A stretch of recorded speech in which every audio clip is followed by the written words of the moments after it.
Ben Leo here in Washington, D.C., where breaking news across America, leading conservative commentator Charlie Kirk has been shot at an event in Utah. Charlie came to London over the last few months to speak with GB News about the situation in the UK to do with free speech, migration, gender ideology as well.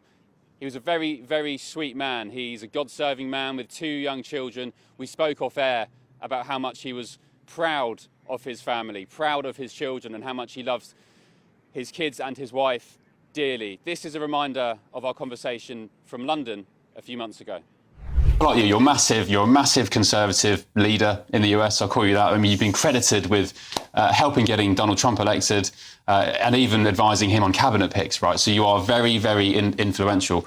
What do you and conservatives and the Trump admin in the US think of the UK? What's your perception of the UK right now? I mean, as a country, and I'll get to the government, I mean, sadly, this place is a husk of its former self. This place needs to get its mojo back. I mean, this is the place that split the atom and invented the steam engine and brought common law to the world.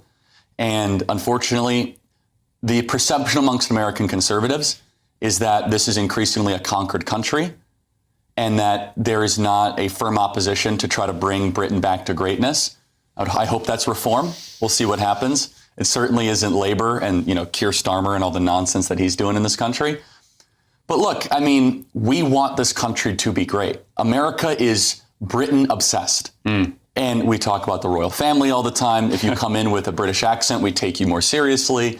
My friend Steve Hilton, who is an advisor to Cameron, is literally running for governor of California. We love this country from afar, and we're really sad about what's happening to it and what has happened to it. And I think that there's a potential political revolution that can happen in this country. I know it because I've lived through several. With reform, are you talking about? I don't even know. Yes, but I hope so because I like Nigel, but I'm not here to tell you what to do politically. I hate when foreigners come to America and say, vote for Republican, not Democrat. Like, okay, calm down. You don't live here.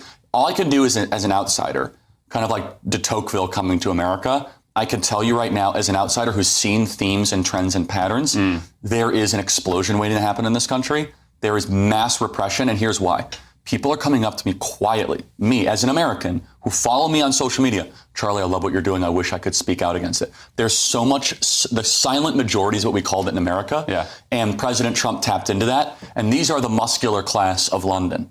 These are the people that are building your hotels. They're driving your taxis. They're the ones that really make London work. And they are so animated about how this country has been run down the gutter. What do they make then? What does Donald Trump? You're good friends with JD Vance. You've got Donald Trump's ear. What do they make of Keir Starmer and this Labour government? I don't know. I know President Trump was very positive about the trade deal, and he said that was good dealing, with Keir Starmer.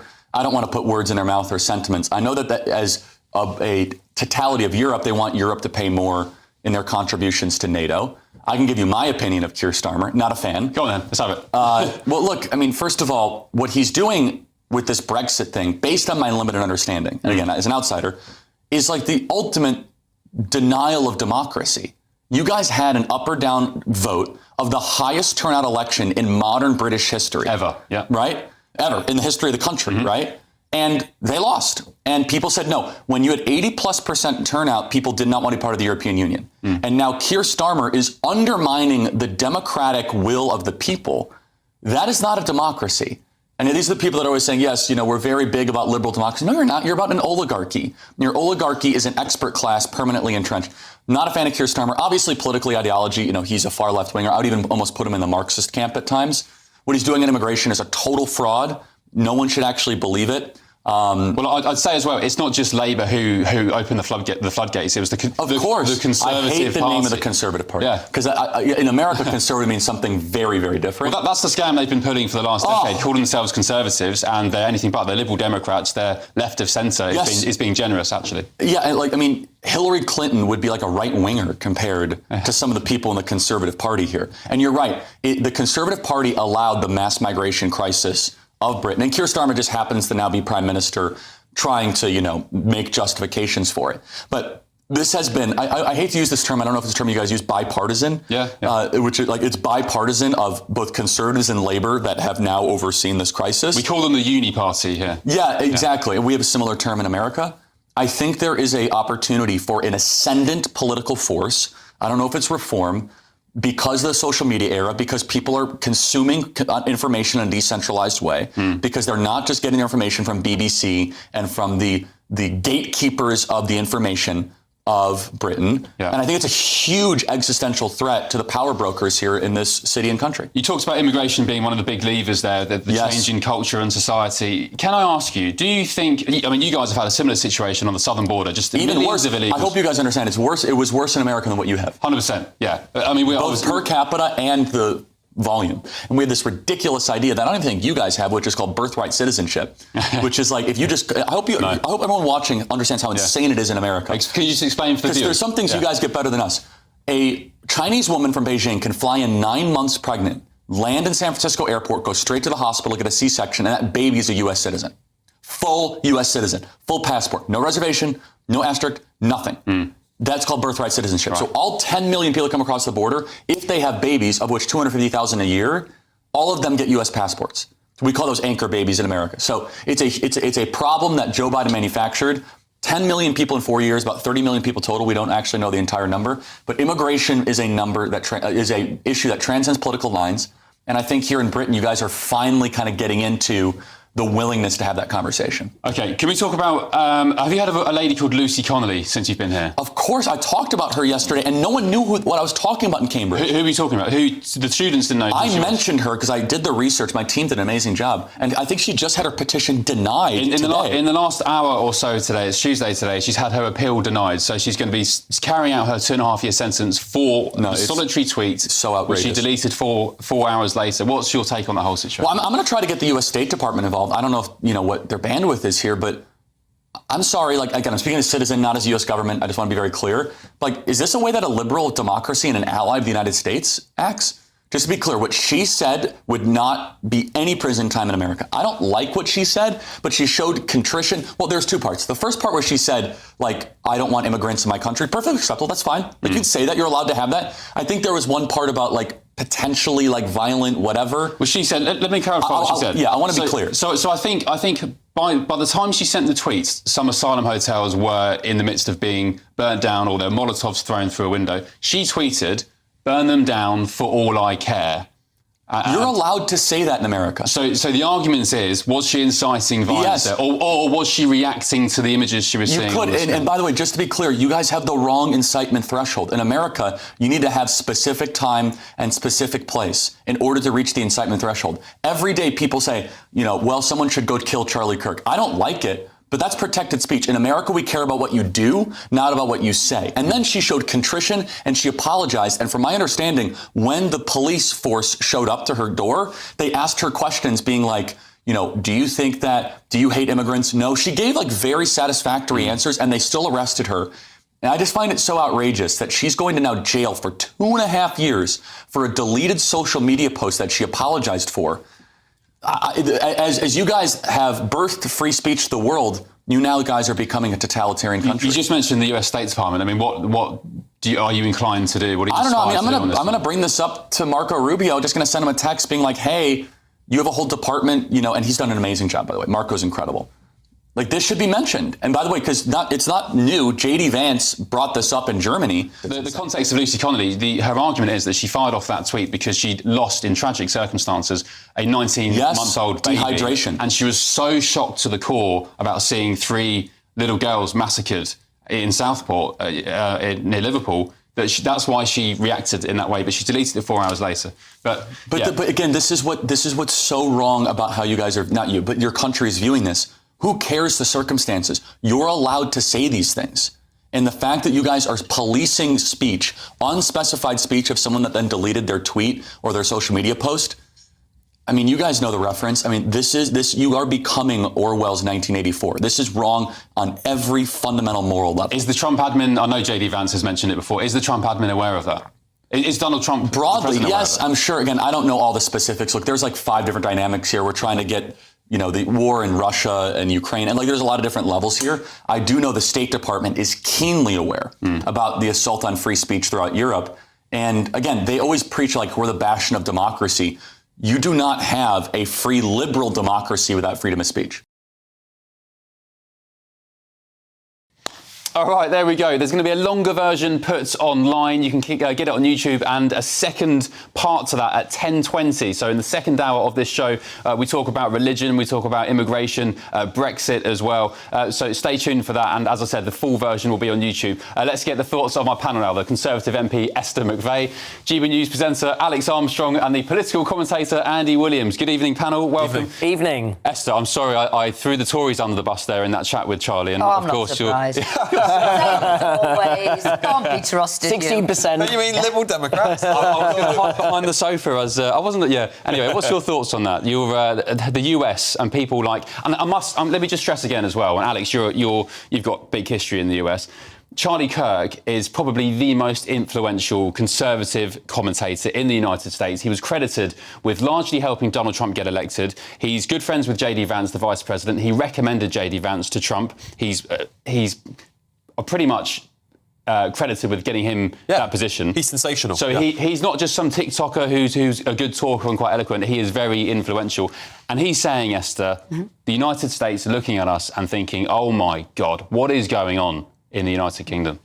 Well, I guess there's a couple of things, isn't it? We have been battered with a series of events since about 2008.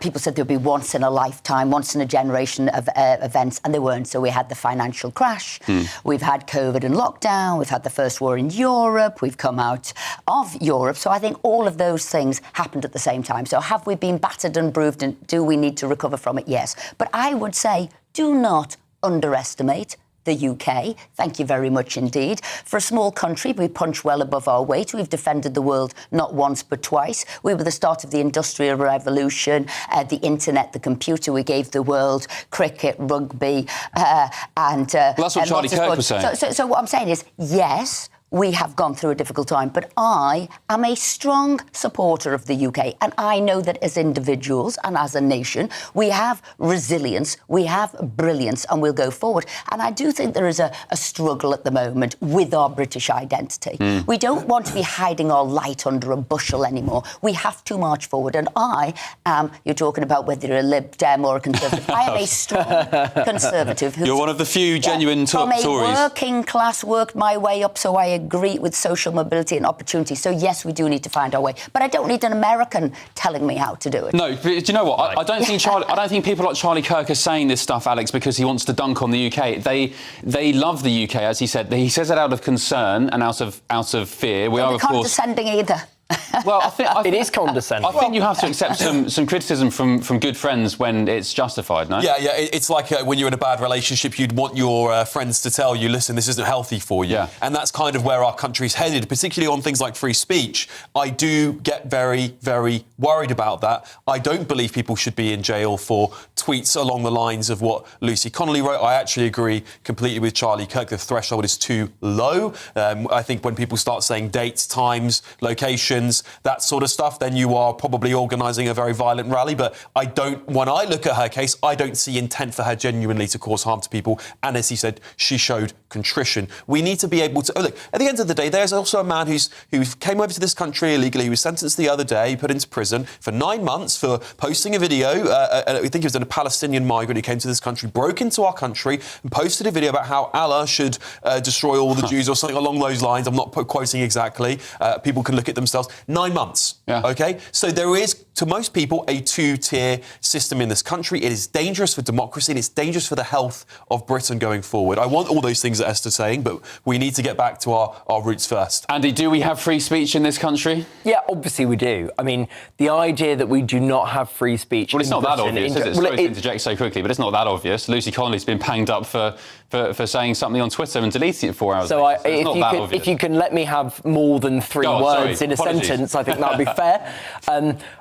It's absolutely clear that we have free speech in Britain, and anyone who can argue that we don't, I think, is on a ludicrous platform. You know, we have rules that guard the guardrails around free speech. Now, we could have different interpretations of free speech. Some of us would think that Ben, I think you're a free speech absolutist. I think that's that's your view. It's not my view. I think the Americans. My definition of free speech is akin to America. Yeah, as in you can say what you like and that's fine. Yeah. That is not my view. My view is there have to be guardrails around free speech, because if you're inciting it's not free violence, speech then, is it? Well, I think if you're inciting violence or hatred or saying things that will cause people to commit harm on others, I do think that's the test. Now, Lucy, hang on. No, so Lucy Connolly is in prison because she has violated. So there's two things here. Firstly, Lucy Connolly's violated the rules of our country, and that is why she's in prison. Now, you may agree or disagree with that law, but that is the law as it stands today. So if you stand for a rules-based system, you must agree that Lucy Connolly should be in prison. You could agree or disagree with the sentence, but she is in prison for that reason. This is where I'm coming. It's a total disproportionate sentence, what she was given.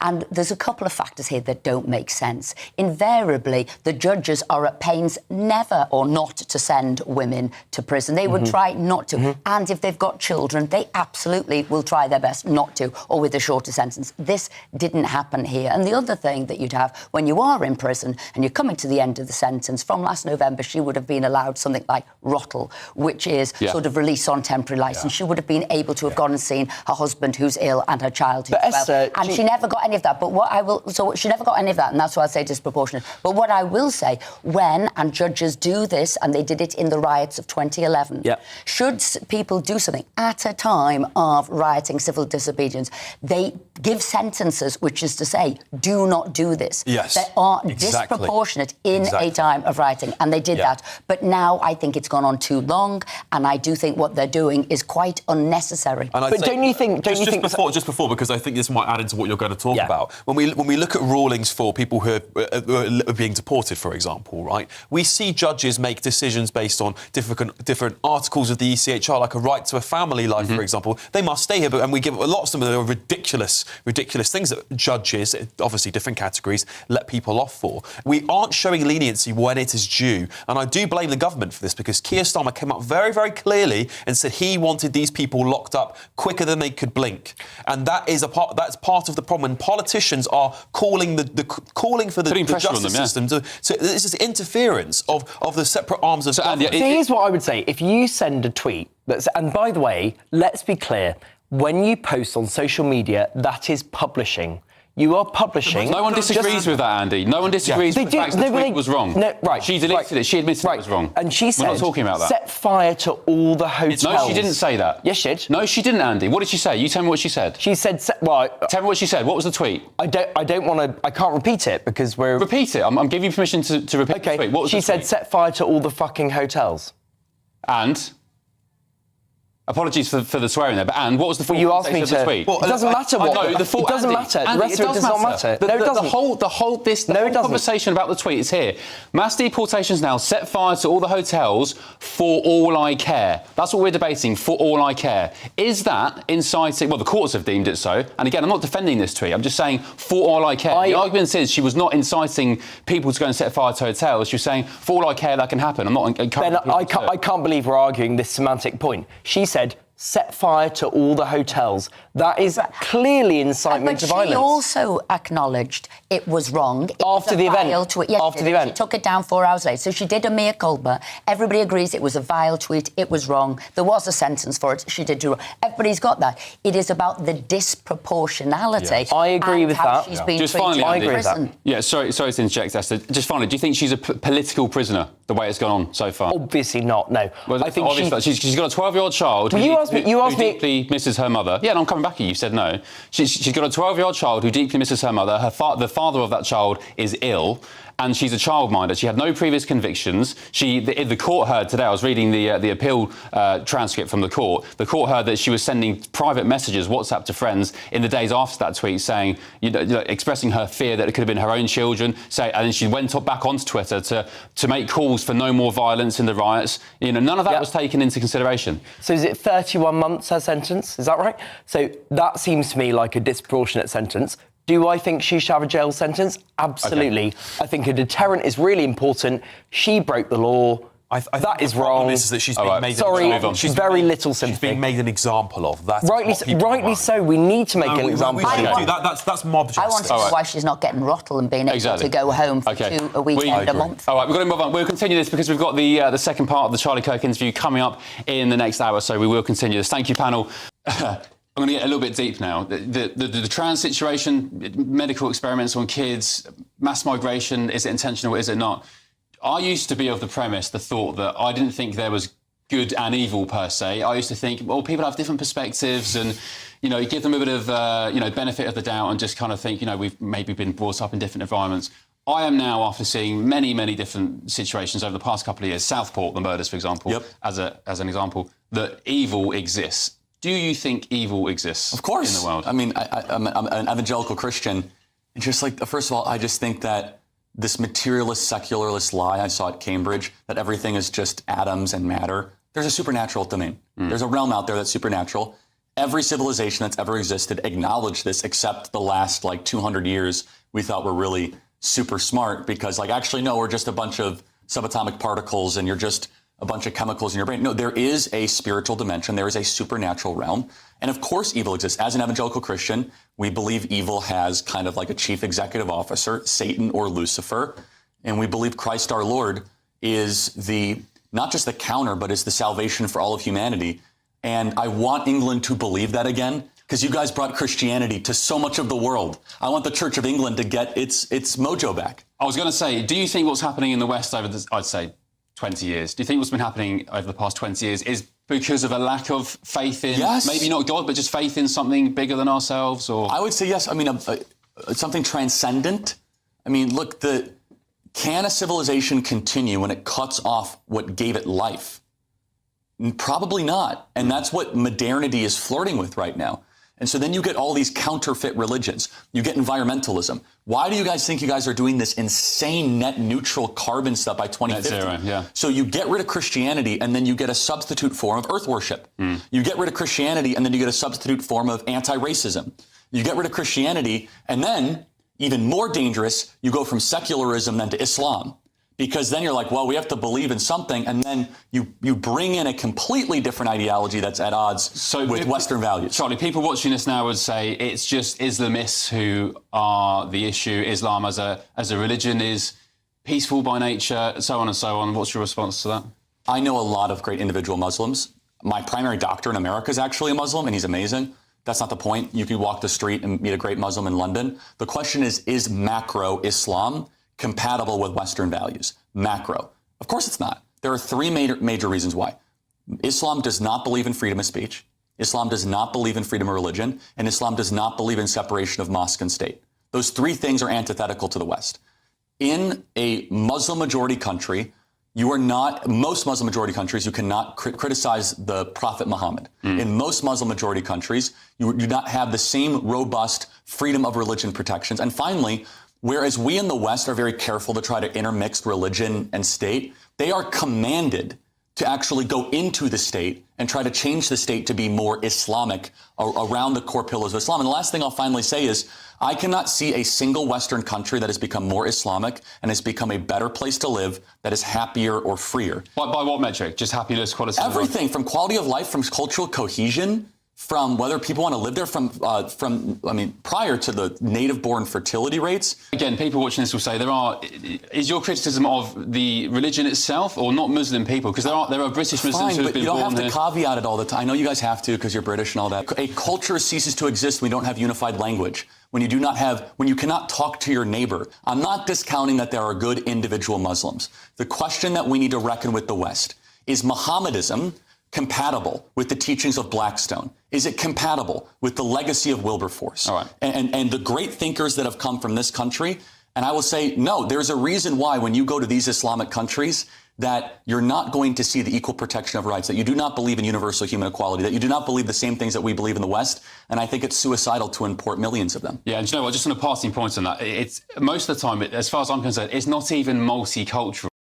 Because there was an example there was a school a few months ago during Easter which cancelled Easter celebrations out of respect This is- for other faiths. So it's not is- as if the word multicultural and multi-diverse doesn't include Christianity. No, and again, this is the red-green axis, and Britain is at the forefront of this. You have the Marxists that have infiltrated your government and the Islamists that are coming to your country.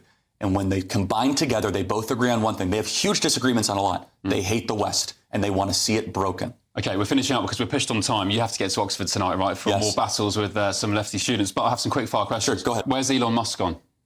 He's disappeared. around. He's running his companies. He's disappeared. Where's he Oh, gone? no. He's just not on TV as much. He's around the White House. He's around the Eisenhower Executive Office building. Remember, he's running like multiple trillion-dollar companies. I know, but he was very prominent in the first couple of months, I mean, right? like, first Has he 100 deliberately days- taken a step back? Yes, but there's also like a legal thing too. He's what's called a special government employee, so there's only so many hours you're allowed to spend on stuff. But it is noted that, look, he was very, very present the first couple months. He set a lot of causes in motion. I think you're going to keep seeing a lot of them.